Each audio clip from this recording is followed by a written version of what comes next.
Okay, I'm going to show you the false grip ring row.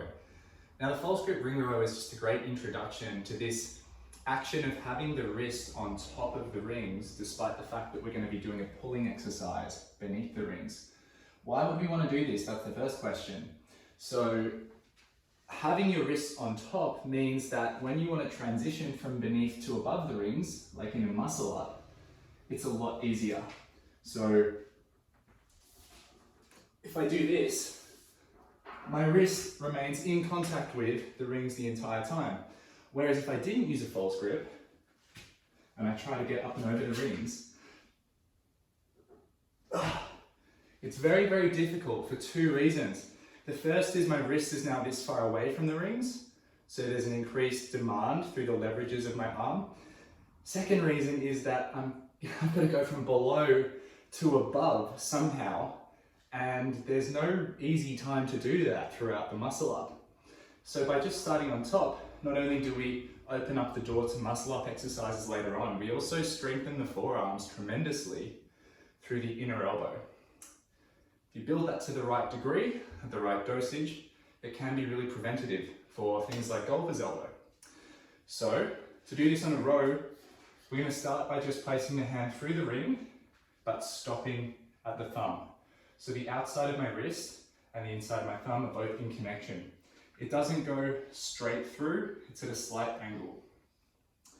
From here, at the top, I'm going to make sure that I'm connected to my body. So as I walk down to set up my row, I'm going to bring my hands in like I'm at the top of the chin up. I'm going to squeeze my elbows to my body, my thumbs are basically touching my collarbones, and I'm not going to allow any space to get in here. Then I'm going to walk down to set up my row.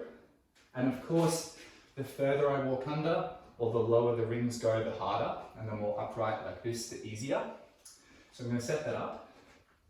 And then I'm going to lower down as far as I can without losing that grip. So I don't want this to happen, because that's going to mean that basically there's no chance of me getting that back.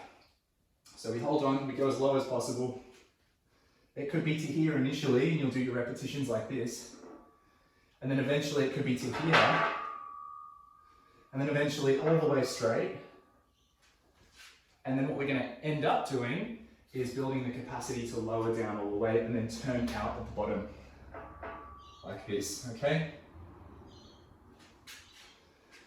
So if you need to, if you're super sweaty, you can chalk up your hands. You will chalk this part here. You can see where that's been in contact with the rings, and you'll also chalk around the index finger and through the thumb.